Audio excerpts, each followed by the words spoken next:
Hi, this video is on how to use the new security system, and this is video number 1, a basic introduction to it, and then we're going to get into some more advanced features of it as I learn how to do them, and some of them I already know how to do. So first of all, the system is called XProtect Smart Client 2016. If it's not installed on your computer, I need to be contacted.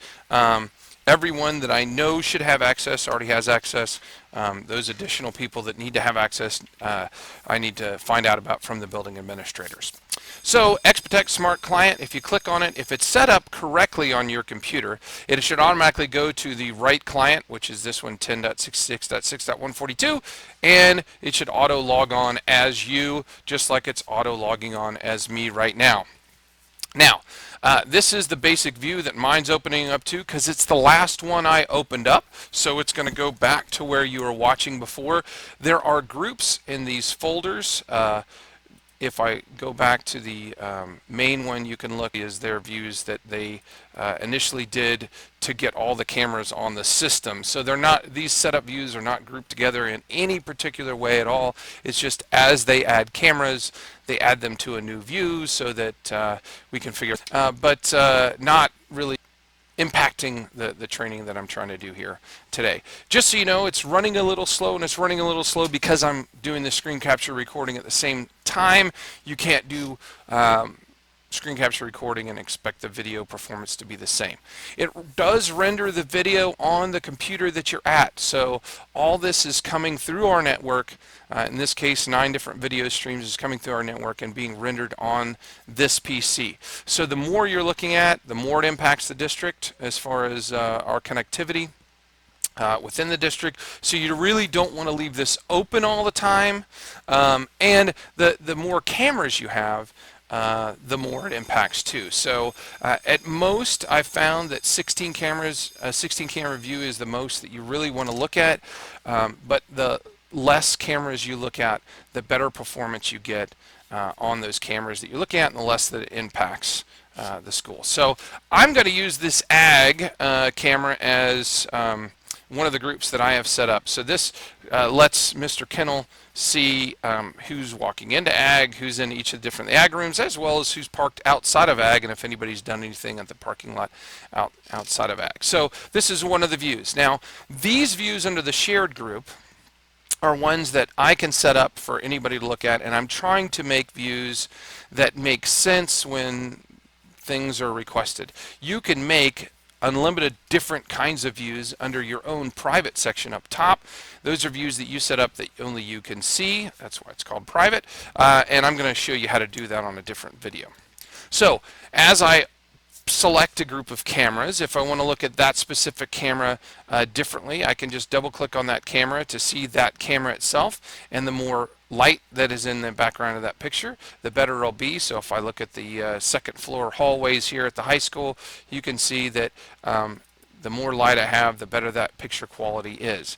This is the live view, and if you look up top, we have live view, playback, and will not be getting in these two right now because I haven't been trained on them. So as I'm looking at something, I see little crosshairs. If I want to look at something in particular, I can just drag around that, and it will zoom into that. As you can see, it's a digital zoom, so you lose quality as you zoom in.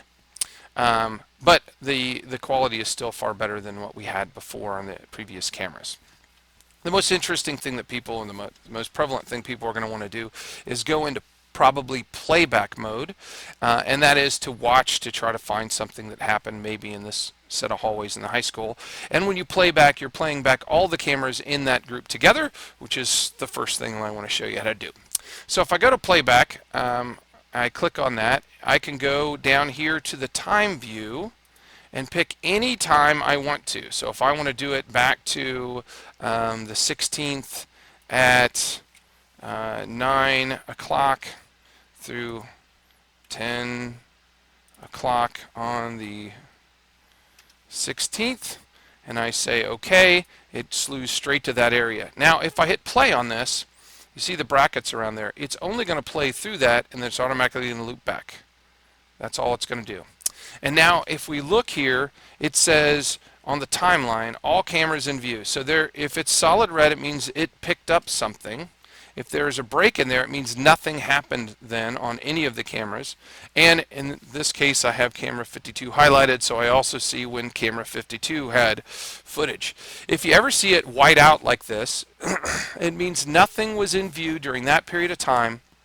This is simply a picture of what it looked like when it stopped recording feed. So there is nothing recorded during that time. It's just going to look grayed out until something happens inside the picture, and then it becomes live again. So to watch this, I can just hit play, and then I'll get a real-time playing of all the cameras together. And obviously there's nothing going on in these halls yet because he hasn't walked into view of any of the cameras.